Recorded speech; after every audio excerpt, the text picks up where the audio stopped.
Let us start. You hear me? Yeah, thank you. Okay, good afternoon and welcome everyone to our EPC Talks Geopolitics with His Excellency Mr. David O'Sullivan. He's an international special envoy on EU sanctions implementation. Welcome, Mr. Ambassador. Thank you. I will be moderating this discussion. My name is Svitlana Taran, and I'm a research fellow here at the European Policy Center at Europe in the World program. I'm actually from Ukraine, and in Ukraine, I work as a trade policy expert at Kyiv School of Economics. And so we will have in the first part, we will have, I will put my question to Mr. Ambassador, and then we will have Q&A for about 20 minutes. But before we start our discussion, I would like to say a few words about our excellent speaker. Mr. O'Sullivan has had a distinguished career as a senior EU diplomat. He was actually as a EU ambassador to the United States, and also he held a number of senior positions at the European Commission and also in European External Actions Service. And Mr. O'Sullivan also chairman of EPC governing board. In December 2022, he was appointed as an international special envoy for implementation of EU sanctions. And it's a great honor for us to have you here with us today. We decided to dedicate this talk, EPC talk, on sanctions because recently Ukrainian president pointed out on, he said, a long pause of Ukraine's partners in terms of sanctions. And he actually called for renewed efforts of Ukraine's partners in imposing new sanctions and increasing pressure in response of ongoing Russia's war against Ukraine. And European Union has already adopted 11 packages of sanctions and has been demonstrated unprecedented support and solidarity with Ukraine during these 18 months of this war. But Russia is actively and increasingly searching for new ways how to circumvent and evade these sanctions. So there is a need to constantly improve these sanctions and prevent circumvention. And Ukrainian government has also set up 3 major priorities as of now. Stronger energy sanctions, stronger export restrictions on critical components of Russian military sector, and also continued blocking of Russian financial sector. So we can see that all these 3 priorities also are about better enforcement and preventive circumventions of the already existing EU sanctions. So my first question to you, Mr. O'Sullivan, will be about your role as the international envoy for EU sanctions implementation. Why did the European Commission created this new role? And what are your main responsibilities? What have you been able to achieve so far? And what are your current priorities and challenges? Thank you. Well, thank you very much, Svitlana. It's a great pleasure to be here at the European Policy Center And thank you for the EPC for organizing this. I should make one small correction to your introduction. I am no longer chairman of the governing board of the EPC. In fact, I stepped down when I took up this job, and my successor, Declan Kelleher, former EU permanent representative, Irish permanent representative to the EU, is in the audience actually. So I have to. In his presence, I cannot allow to remain under the illusion that I'm still the chairman of the governing board. Look, I think, I mean, as you say, sanctions is a huge part of our effort to support Ukraine. Of course, it's part of a kind of triptych. The first is obviously military assistance. The other is in various forms of financial assistance, macroeconomic financial assistance, humanitarian assistance, and so forth. But sanctions is a very important part of expressing our support for Ukraine and our very strong opposition to Russian aggression since they launched the full-scale invasion of Ukraine in February of last year. The objective of the sanctions is threefold. One is to deprive the Russian military of the technology needed to run a sophisticated electronic warfare, and to give Ukraine a technological advance on the battlefield. The second is to deprive the Russian government of the resources to wage this war. And the third is to impose generally on the Russian economy, and particularly the industrial side of the Russian economy, a high cost for this unprovoked aggression. Now, we can come back to whether that's working or not. Happy to talk about that, but those are the objectives.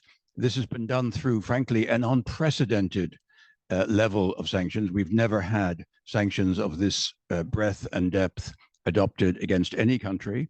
We have 43 sanctions regimes, but none of them are, close to this. Not even the sanctions against Iran, which were adopted in 2012, 2013, which were what ultimately brought Iran to the table in the JCPOA. But even that was nothing as ambitious as the sanctions we have now, covering just under 60% of Russian imports and about just under 55% of our exports. We have something like 7,500 products under sanction, very strong sanctions on the energy sector. And of course, we have financial sanctions with very large numbers of Russian central bank assets frozen across the world. Why was this post created? Well, I think as we were heading into the 10th and now the 11th package, the emphasis was moving from the new sanctions, and there will always be additional sanctions, but the emphasis was moving from the new sanctions to ensuring the implementation and the effectiveness of what was there. And in particular, the issue of circumvention and of leakage through third countries, particularly those third countries who have chosen not to align with our sanctions. There was also a feeling that a number of our international partners had ambassadors responsible for sanctions implementation. The United States had Jim O'Brien. Jim has just been nominated to replace Karen Dunfried as Assistant Secretary for Europe in the State Department. His successor, Eric Woodhouse, has just been nominated. We'll have to go through the process of Senate confirmation. We have a UK colleague, Kumar Ai, who is Director General in the Foreign Office. And there are a number of other equivalent posts amongst the G7 coalition. So I think it was felt that we needed an EU figure to lead this outreach. And my focus is very much on the diplomatic outreach to third countries. I'm not responsible for all sanctions and for the dreaming up of new sanctions. That's very much still the responsibility of the colleagues in DG FISMA and DG Trade to put those new packages together. So that was the purpose. When I was asked to take the job, I had a very simple title. Frankly, it was EU Sanctions Envoy. Strangely enough, when I got the email or saw the press release announcing my appointment, it turned out to be the International Envoy for the implementation of EU sanctions. The endless capacity of the EU to make the simple complicated. It's, I think, the second least sexy title I had since I was Chief Operating Officer of the European External Action Service. But actually, my role is fairly easily resumed as being diplomatic outreach with third countries, particularly those not aligning on our sanctions, to try to minimize the extent of circumvention. and also to coordinate with the international partners. We have a very strong international coalition, G7 plus, and this is very important that we work together. And a number of the visits I've been doing to third countries we have done jointly, for example, with the US and the UK. Thank you very much. And what are your current priorities, if you know, and the challenges? How you can describe them? Well, I mean, once you have sanctions, there's circumvention, and there's no point in trying to pretend that you won't have circumvention or that you will shut down all circumvention, because once there is a financial interest in sanctions evasion, the financial incentive is considerable, and people will seek to make profit out of the situation. So I think we have to be realistic about that. What we have been trying to do is to focus particularly on our first objective, which is to deny the Russian military access to the technology needed to produce sophisticated and lethal, and smarter and more lethal weapons.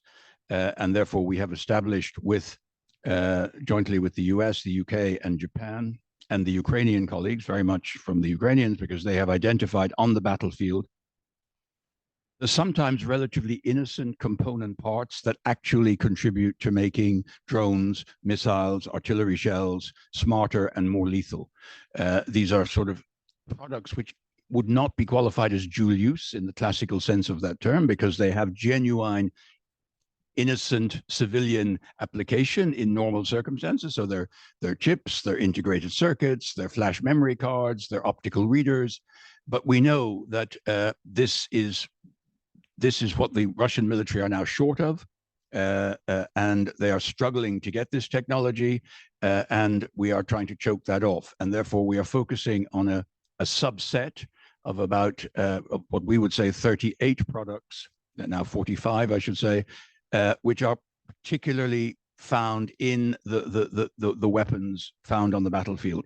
And we are trying to make sure that we stop the re-export of these products into Russia from third countries who are not following our sanctions.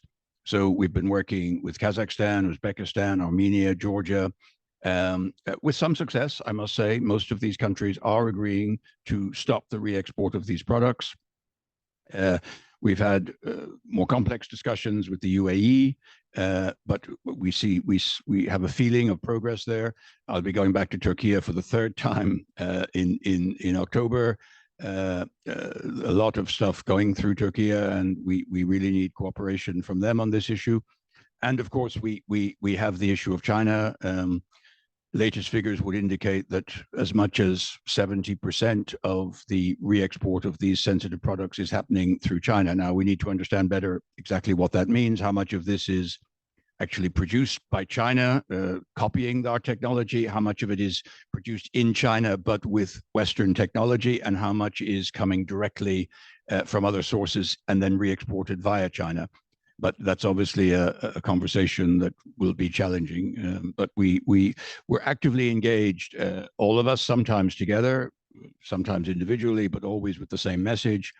These products are killing Ukrainians. And if they go to Russia, you may consider them normally innocent, but once they go to Russia, we know they're not going into consumer goods or innocent activities. They will go straight to the military-industrial complex and produce weapons that are more lethal and more deadly.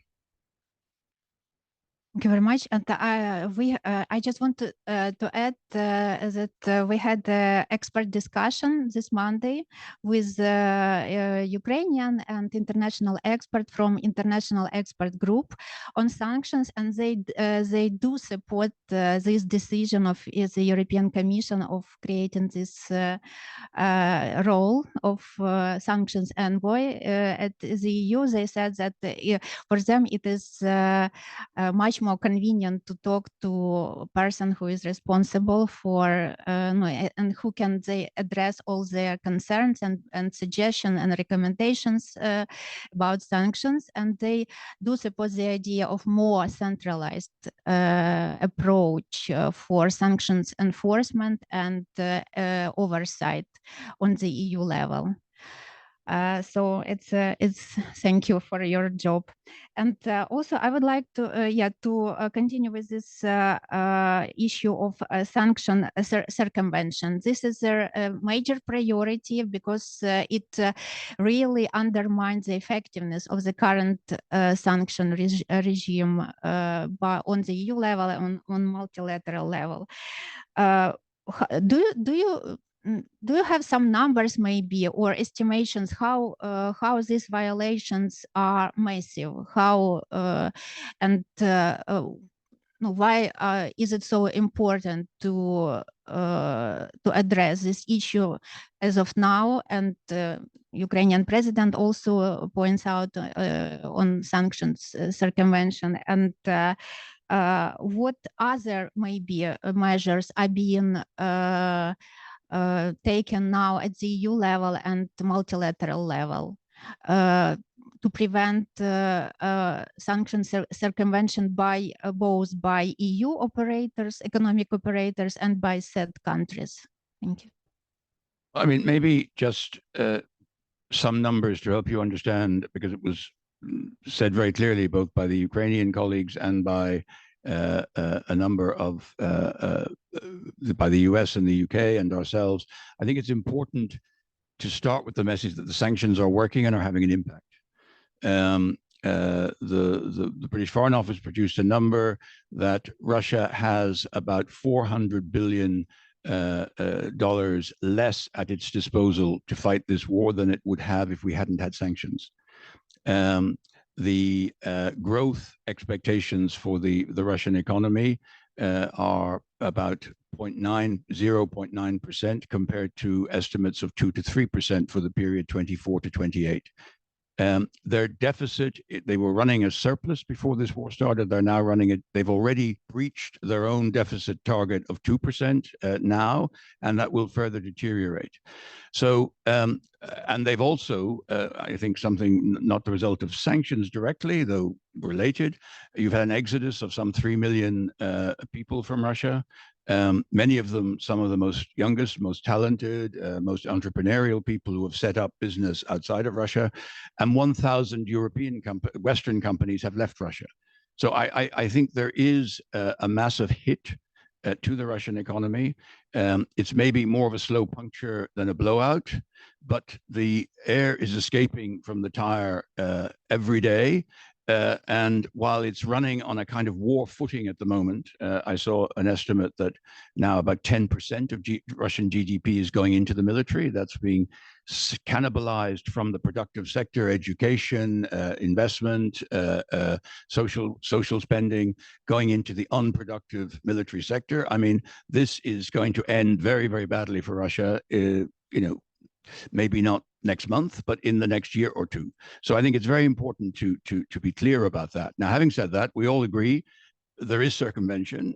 Russia has been able to mitigate some of the effects of sanctions, some of the impact of sanctions, perhaps slightly better than we expected. They've been preparing for this since 2014, when we had the first wave of sanctions linked to the illegal annexation of Crimea and the start of the hostilities in the eastern provinces of Ukraine. As I said at the beginning, I don't think you can eliminate completely circumvention. And frankly, I think you have to distinguish between circumvention, which is damaging, and circumvention, which is less damaging. The fact that people tell me, oh, you can still buy a Mercedes luxury car in Moscow, I'm not going to lose too much sleep about that, to be very honest with you. The fact that you can still get integrated circuits that make missiles smarter is a much more worrying thing. So that's why we have the emphasis on the technology piece.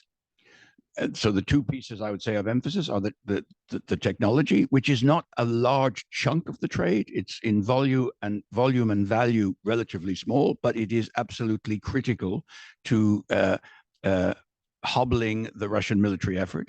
And the other, of course, is the revenue side on the energy exports, and in particular the oil price cap.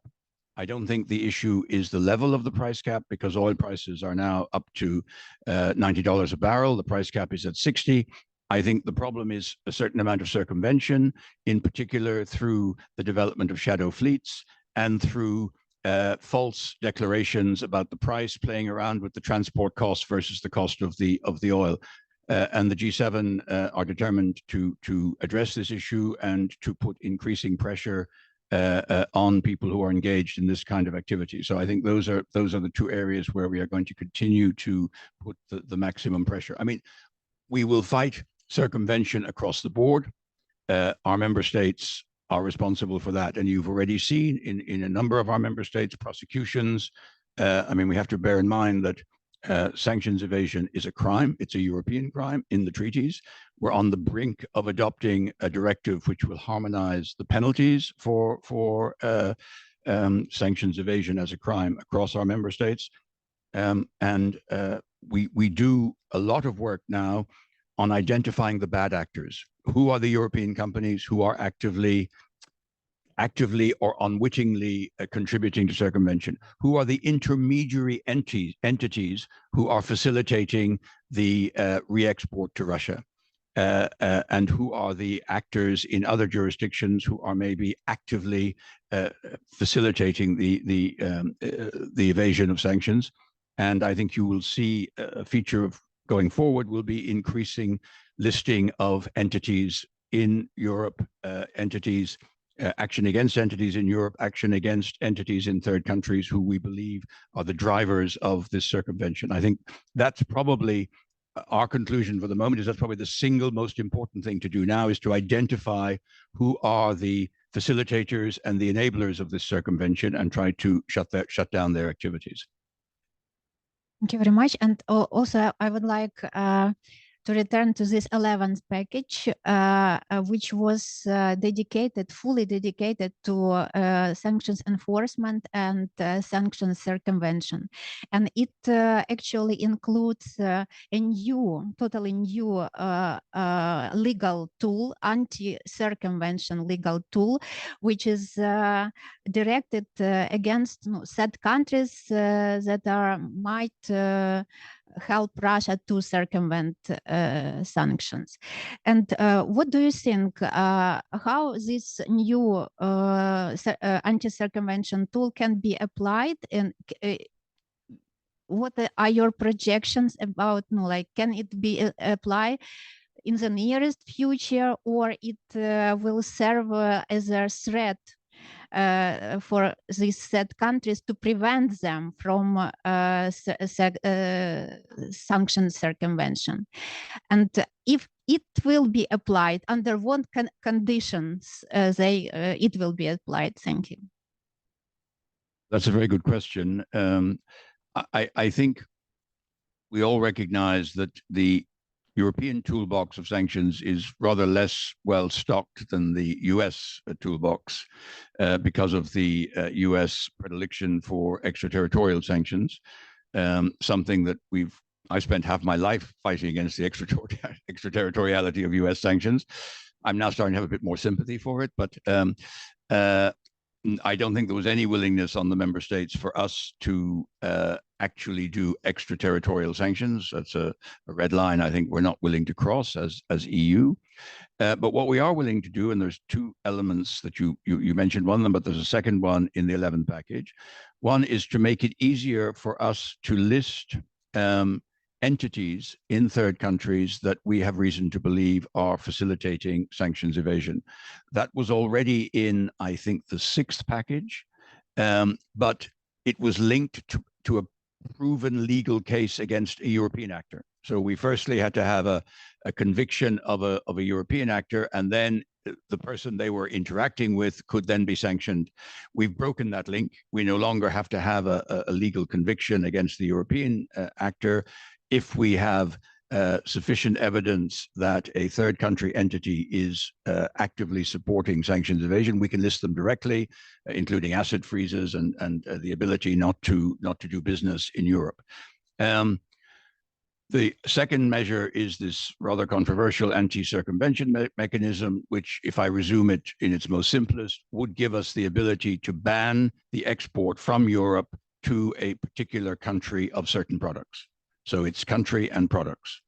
It could be one product to one country, one product to several countries, one country, several products. I mean, all the permutations and combinations are possible. It was controversial because some member states felt it might smack of extraterritoriality. I don't think it does, because at the end of the day, all we're doing is saying we can't sell European products to these countries. We're not, or export these products to these countries. We're not interfering with what they want to do. But it's clear that member states would like this to be an instrument of last resort. So if you read the language, it's very much hedged around. There will be diplomatic outreach. There will be political discussions. So there will be, yellow cards, orange cards, pink cards before we get to the red card. But I think it is clear that people realize that it does exist. It can be used. And I think it has already focused the minds of a couple of the actors. I think for people who have not aligned on our sanctions, and obviously we're disappointed, for example, the two candidate countries have not done so, Serbia and Turkey. I have to say, Serbia has not aligned, but has been generally on the specific issue of the battlefield goods been very cooperative. Turkey, frankly, a bit less so at this point. But for countries who have not aligned, the two things that drive them in terms of why they would do something, one is reputational. These are countries that are trying to attract inward investment. They want to do business. If you get a reputation as being a place where circumvention happens, many companies will not want to run the risk of doing business with you, just because everyone gets hyper nervous about compliance.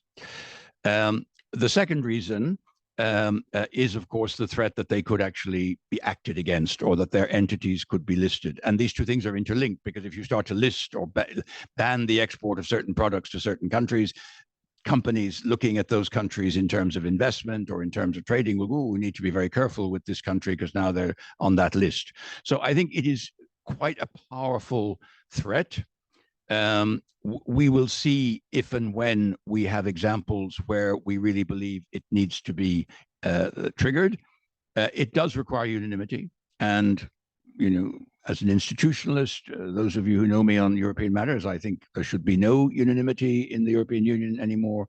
So unanimity is a curse, but we're stuck with it. And we have to work with it, and that does somewhat constrain our ability to use the instrument, not because we can't make a convincing case, but because people have all kinds of other things in their mind when they decide how to vote in a unanimous situation. But it's an important step forward, and I think it has strengthened our hand in our discussions with third countries. Much. So punitive measures are the last resort, as you told, and diplomacy is your major and fast instrument to deal with said countries. What I'm wondering, what strategies do you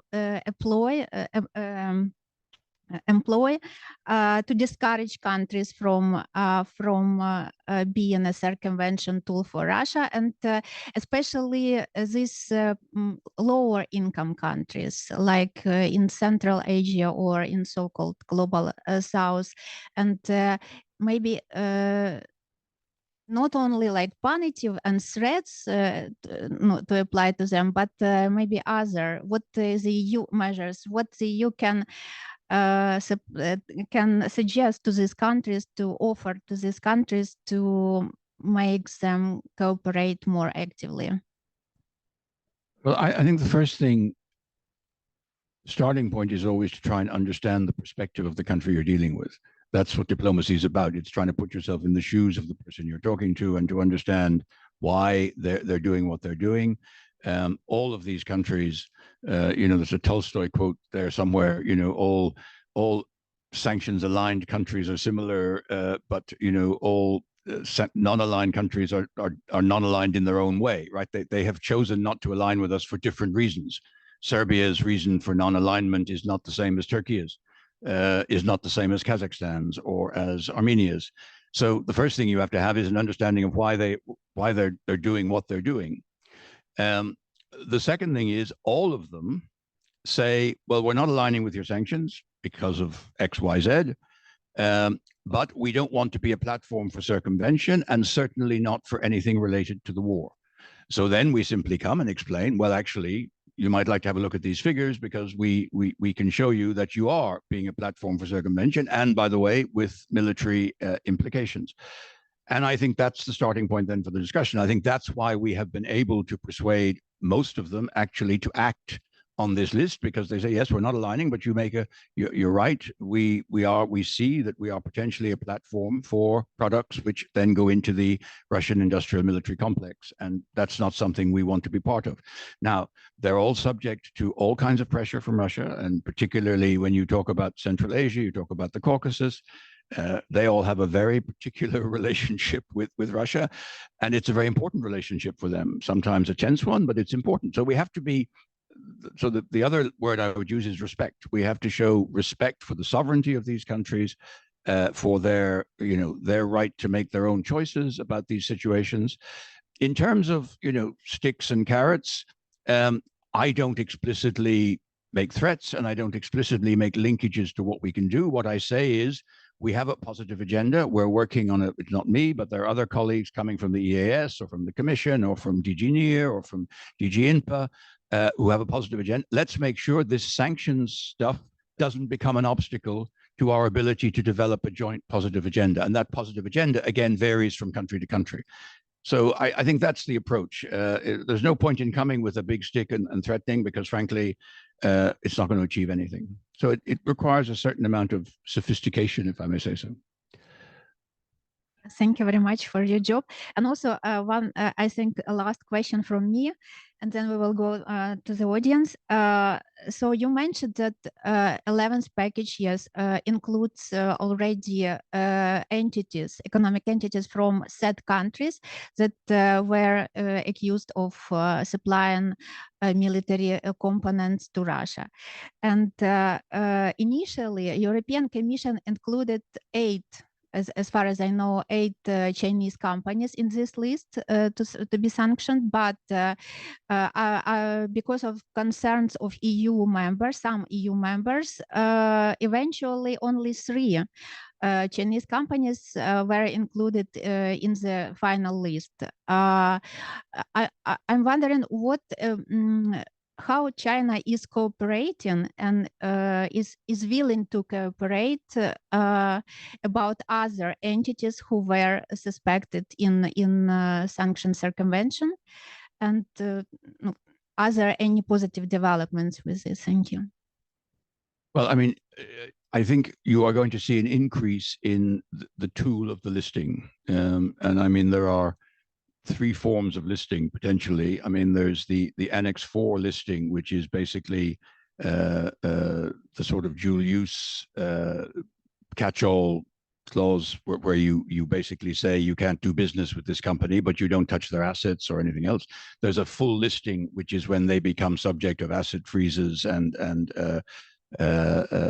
more restrictive measures, and then there would be ultimately the anti-circumvention clause, which targets the country itself, not just the entities. And I think you're going to see an increase of that.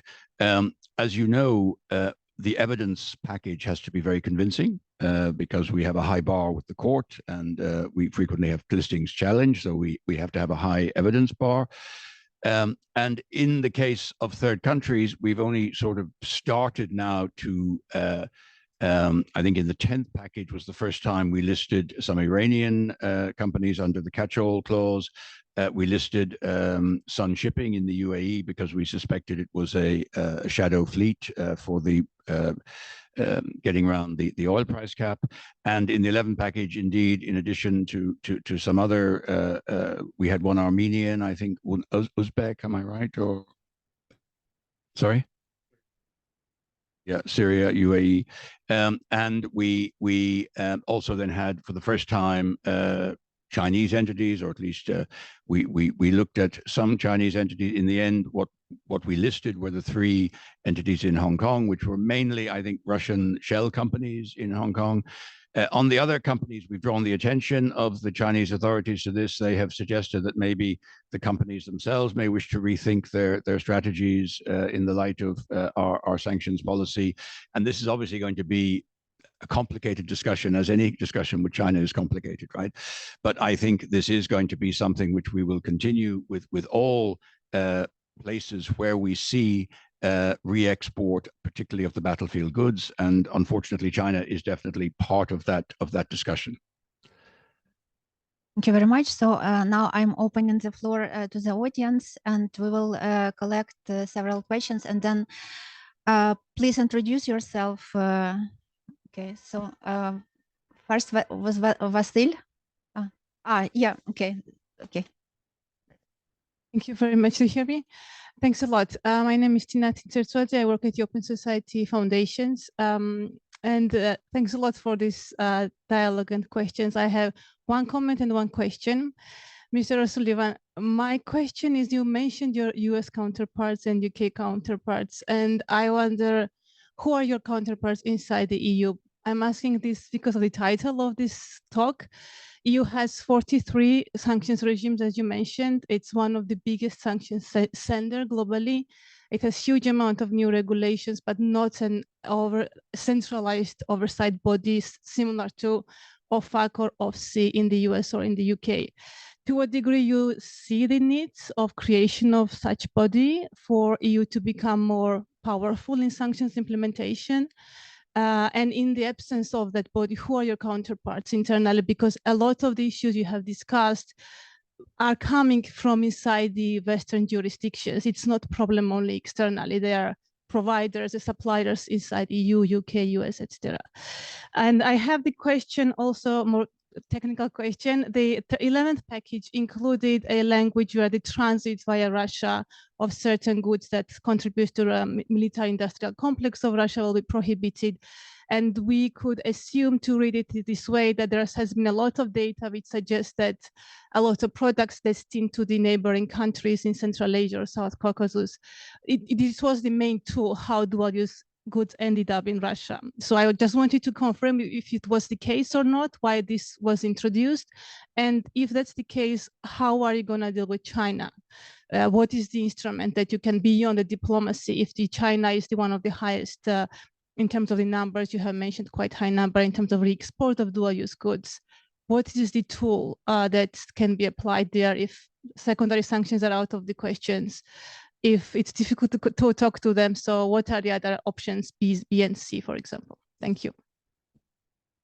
Well, on your question about transit, yes, in the 11th package, we extended the ban. In the 10th package, we had a ban on transit of dual-use goods and military goods. And in the 11th package, we extended that also to advanced technology. So basically to the battlefield goods that I've been talking about. And indeed, we had reason to suspect that some of this stuff was not finding its way to the third country of destination, Kazakhstan or wherever, but was falling off the truck in Russia. So that's why we did it. It's very sensitive for these countries because for many of these countries, transit through Russia is the only way they can get some stuff, right? So we definitely don't want to have to extend that ban to things which would be important for the industrial and economic development of the neighboring countries. So that's the balance we're trying to find. That's why we put the emphasis on the dual use. With China, it's less of a problem of transit. Let's be honest. I mean, it's not that the only way you can get the stuff to China is through Russia, right? So it's not an issue of transit. It's an issue of what China is exporting to Russia. And what China is exporting to Russia, in many cases, is stuff which is produced in China. Some of that is produced under Western license or with Western technology. Obviously, the Americans have a very clear requirement under the foreign direct product rule. I would say that we have a more teleological issue that if it's a produced by a subsidiary of a European company with European intellectual property and content, probably you could stretch it and say that's a sanctioned product. But that's probably a relatively small proportion. A lot of it is also Chinese produced stuff by themselves, maybe of similar type, maybe not quite as good technological quality. There's not much we can do about that. I mean, and China is exporting to Russia a lot of stuff which we used to export. So consumer goods, cars, and everything else. I mean, this is one of the constraints we face. I mean, one of the sort of sobering things for us as the West, if I can use that horrible term, but you know what I mean, is that we no longer dominate global trade in quite the way we used to, right? I mean, and we could ban all trade with Russia, but there'd be plenty of other people who would just step up and fill the gap. So that's the kind of tightrope we're walking, how to be surgical in choosing our trade, which is beneficial to Russia, but without doing it in a way that simply it loses market for our companies to the benefit of Chinese or Indian or other companies. On the structural point, look,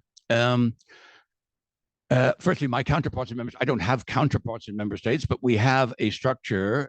Commissioner McGuinness convened, I convened the international coordinators in the afternoon of Monday. Commissioner McGuinness convened the EU national coordinators, so the national coordinating authorities, which are different in each member state, but broadly speaking, it's the foreign ministry, it's the finance ministry, it may be the chancellor's office or whatever. It's each member state is slightly differently organized.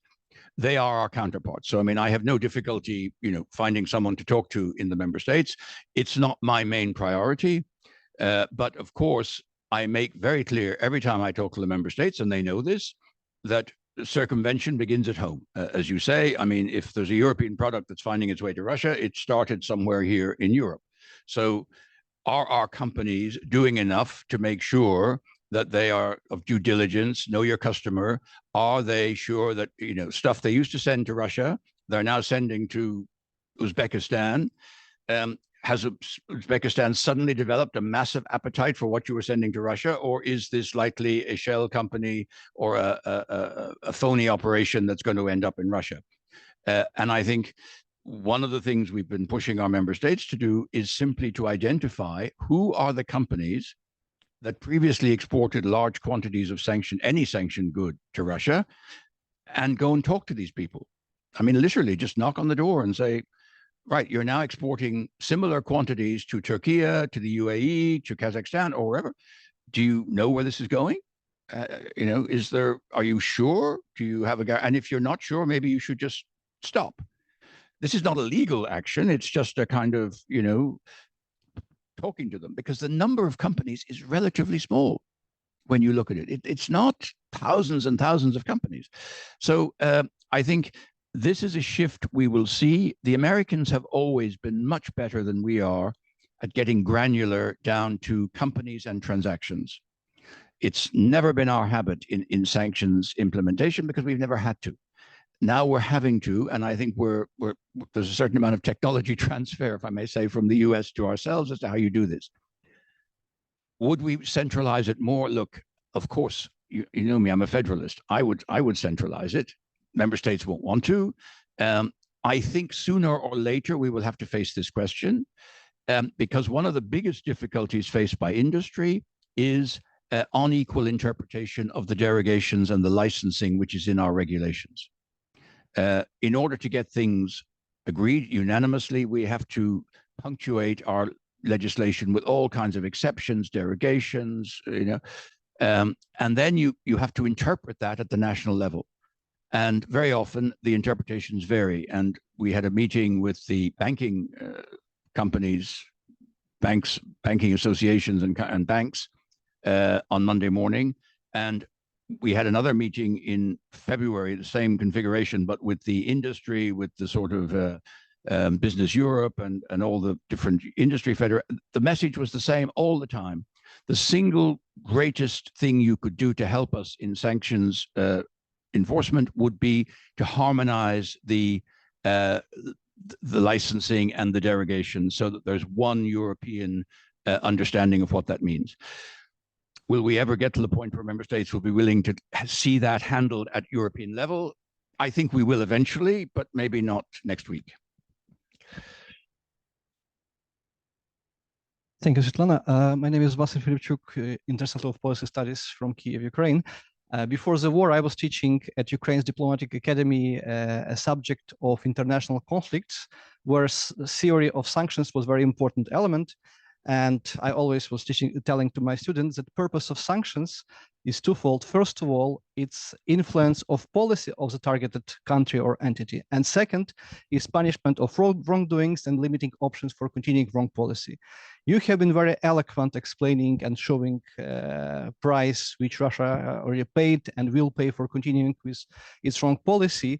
And my question is to you, what about the first purpose of sanctions, changing of Russian policy?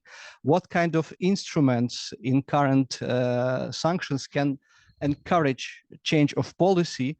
Have you been thinking about some additional or new elements which would target part of Russian establishment or make a split among Russian elite to encourage internal protests and pressure from inside of Russia on Putin and his criminal regime? So I think it's very important, as this element is forward-looking while the second is backward-looking. And second question is much simpler. What about 12th package of sanctions? A lot of rumors in this area about 12th package. When you're going to adopt it, what will be inside? Should we expect to have diamonds, Rosatom, or what else? Thank you. Okay, well, I can be very short on the second question. I'm not involved in the design of new sanctions packages. I mean, I vaguely talk to people, but it's not my responsibility, so I can't really tell you. I mean, yes, there will be a 12th package sometime in the next few weeks or months. Some of the things are announced themselves already. I agree, diamonds, when the G7 finally agree. I mentioned listings and so on, something maybe on the oil, on the implementation of the enforcement of the oil price cap. But I don't want to even begin to speculate here beyond what's kind of been in the public domain. On your first question, I'm not a great believer in sanctions changing policy, honestly. We're dealing with autocracies usually. I mean, we usually sanction autocracies, we rarely sanction functioning democracies. And autocracies, they're run by one person or a cabal of people. They're not going to change policy just because of sanctions. I mean, I think the counterexample of that is Iran. I think Iran did come to the table over their nuclear program under the pressure of sanctions. They were so crippling that even they decided they had to. Is there anything we're going to do that makes Mr. Putin thinks he has to change his position? I doubt it. Now, then you say, oh, but the people around him. Well, look, my understanding is the people around him are pretty beholden to Mr. Putin, right? And so I don't see any of them, we saw Mr. Prigozhin make an attempt and we saw what happened to him. So, I wouldn't personally, I would never put much emphasis on that. I mean, yes, that's why we've sanctioned oligarchs. That's why we've frozen assets of individuals, and we can keep doing that. But I don't see any evidence that it's actually going to persuade Mr. Putin to change his mind. So, yes, we can always try to do more in that regard, but I'm personally rather skeptical about the likelihood that will produce a significant change of policy from the only person who really decides what happens in Russia, which is Mr. Putin at the moment.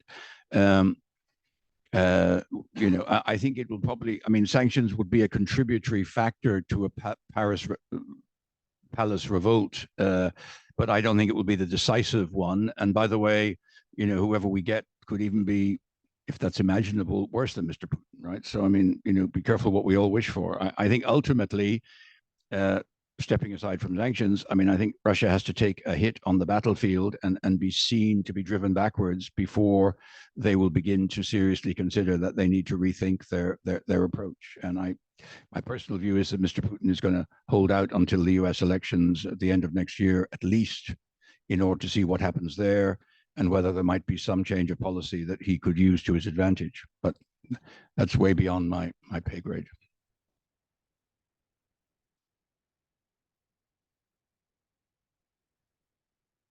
Hi, my name is Carsten Wolkery from Handelsblatt, a German newspaper. You mentioned the rationale that every country has a different rationale of circumventing sanctions. No, I didn't say circumvention. I said of not aligning. Of not aligning. Okay. It's a very important distinction. Yes. Could you elaborate on the rationale of Turkey to, as you said, that those talks were especially difficult? I think in the case of Turkey, it's Mr. Erdogan's wish to play a geopolitical role and therefore not to so obviously take sides, which would be the implication of aligning himself with Western sanctions. So I think it's, he has clearly tried to broker the Black Sea the grain deal. He has tried to sort of position himself as some kind of mediator. Hasn't been terribly successful, but he's been trying. I think it's his positioning. Therefore, he doesn't want to formally align with one side or the other. That's my interpretation. I mean, I haven't spoken to him personally, but that's my interpretation of what Turkey is doing. It's trying to keep its options open. Whereas if you align, you firmly opt, you put yourself in one camp against another.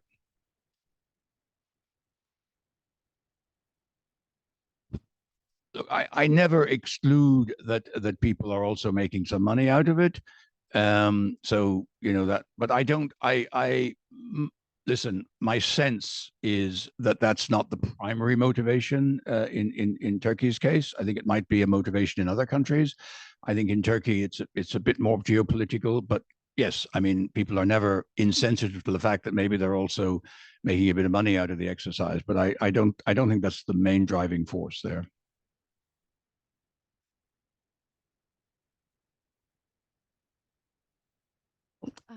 My name is Franziska Annal. I'm from Austria Press Agency.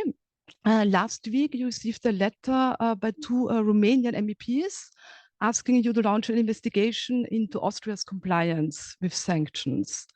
Have you launched an investigation, and do you have any evidence that Austria has been evading sanctions? I saw the letter. It will not be my responsibility to react to it. The services are studying it. There will be a reaction in due course. For me, all our member states are committed to implementing sanctions. This does not mean that there are not instances of circumvention in our member states. I think the enforcement of these sanctions has been a challenge for all our member states. We've never had sanctions like this before. They've had to kind of, in some cases, completely rethink the way they manage sanctions. The Netherlands is just introducing a new sanctions law. Germany has done the same. Many countries are kind of looking again at how they organize themselves internally to enforce sanctions, because it's the intersection of the investigative, the customs, the judiciary, the prosecutorial. It's complicated. The evidence needed to investigate and then prosecute people takes time. What I find interesting is that we are now starting to see more cases popping up in different countries where people are being prosecuted. And I think we will see more of that. So I take all our member states at face value that they are doing their best to implement.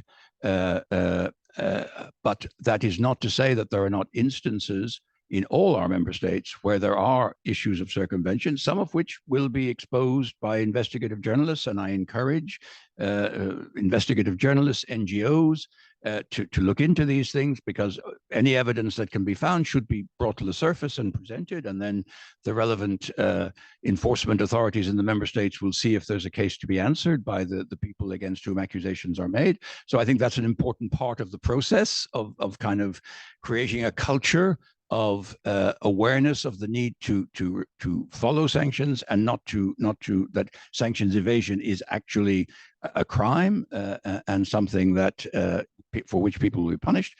But I see no evidence of member states being anything other than very diligent about doing their best. But that's not to say that there are not instances of circumvention happening in Europe, which we will have to deal with. I'm not naive about that. But by the way, I think, as I said at the very beginning, where there are sanctions, there will be evasion, right? Where there's money to be made, people will try to find ways, loopholes, and ways of continuing in trade if they can make some money. So we know that this will be a constant effort. It's like organized crime or drug smuggling or any of these things. You will have to, you will have to constantly pursue it, and there will be new. Every time you shut off one route of circumvention, another one will pop up. There will never be a moment when we can say, "Oh, that's great, we stopped all the circumvention." That's not going to happen.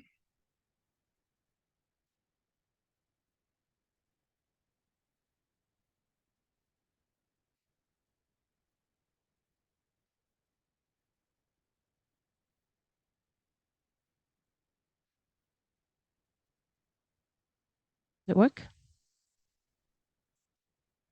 Stephanie Bertoni, I'm a journalist with Bloomberg. I'm just wondering on circumvention, what further measures could the EU introduce? And will the new third country tool be used anytime soon, in your view? I mean, on circumvention, I don't think there's likely to be any dramatic new moves at the level of the EU. We've got the listings mechanisms, we've got the anti-circumvention mechanism. I think it's a question of working with the tools we have to identify and to, where possible, eliminate the channels of circumvention, whether that's coming from within the EU or with third countries. And I think the emphasis, as I've already said, will be on identifying the bad actors and trying to either persuade them to stop or eventually prosecuting them, because I think that is the best way to get a handle on this, rather than trying to see it in a sort of macro way, which is very complicated. On the anti-circumvention mechanism, your guess is as good as mine. I don't see any immediate candidates for it, but I don't exclude that at some point we might have conversations with countries which clearly are leading nowhere and which lead us to conclude that the only way we could prevent the circumvention would be to ban the export of these products to that country. But we're not close to that for the moment. Yes, hello, Pascal Hanzens for Investigate Europe. Yeah, two small questions. They're not that small, but yeah. Let's see. What is your assessment of the reliability of the data you have and the cooperation of member states with whom you are working with? And do you think that you have enough human and financial resources to do your job? That's my first question. And the second one, I don't know if you can answer to it, but why critical raw materials are not banned at all in the EU sanctions against Russia? Thank you. I mean, the short answer is I haven't been around for all the discussions, but I mean, I think you probably answered yourself. Critical raw materials are not banned because they're critical, right? I mean, let's be honest. On the question of resources, do I have enough resources? Absolutely. Does the Commission have enough resources? Absolutely not. Does the EU have enough resources? Absolutely not. The last time I looked, there were about, I think in DC, the Americans have around 700 people working on sanctions between OFAC and the Bureau of Industrial Security and the White House and the State Department. Not to mention that the Department of Commerce has field officers in all of the countries we've been talking about. DG FISMA has 25 people working on sanctions. If I add up everybody in the Commission working on sanctions, I might get to 50, 60, 70 people. So, I mean, now, then the member states will say, yes, but you've got 27 member states all working, and that's probably true. But it's obviously not the same thing, working in a decentralized way. So, I mean, no, we don't have enough resources, but I'm not living in the imagination, in the dream world that we will suddenly be gifted hundreds of resources.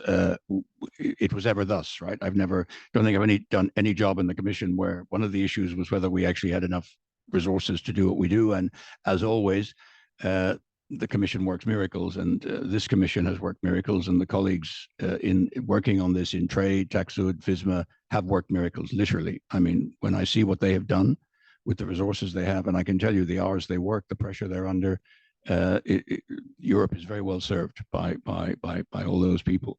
I think, sorry, the first part was not just about resource, but it was also about member states. The data. Yeah, look, data is critical. We have good data, and I must say both DG Trade and DG Taxud have done fantastic work in crunching the data and in analyzing it. So we have made huge strides, even from when I started back in January to where we are now. We have much better numbers than we had before. We've got excellent exchanges with the G7 partners, so we're really exchanging data. So that is working well, but it can always be improved. I mean, the member states, we have the Taxud and the member state customs people, honestly, that's a very well-functioning system. I mean, it's been there for a long time. So I think our knowledge of the European side of the equation is very good. What is more complicated is the third country exports. For example, the UAE just doesn't publish trade figures that you can use in any meaningful way. And obviously Russia has ceased to kind of publish data that is reliable. So data is a critical issue. You're absolutely right. I think within the EU, I'm fairly confident that we have a solid, with the statistical office and the customs cooperation, we have a very solid system and base of reliable data, but that's not sufficient. We need to know more about where this stuff is going, what's happening in third countries, and sometimes that can be challenging. But you are absolutely right to highlight the accurate information about trade flows, about financial flows. I must say the banks are extremely helpful. Many of them have been burnt a few times over sanctions compliance, so they're maybe, if anything, a bit over compliant sometimes. But they're a very important source of data on financial transactions, and then we have the trade statistics, as I say, which are good from, generally speaking, the kind of G7 plus coalition, less good from some of our trading partners. Thank you very much. Unfortunately, time is up and we have to finish. And thank you for your questions, for your active participation, and for you, Mr. Ambassador, for your job and for your valuable contribution to Ukraine's fight for its freedom and to all our common fight for Europe's freedom as well. Thank you very much and have a good evening. Thank you.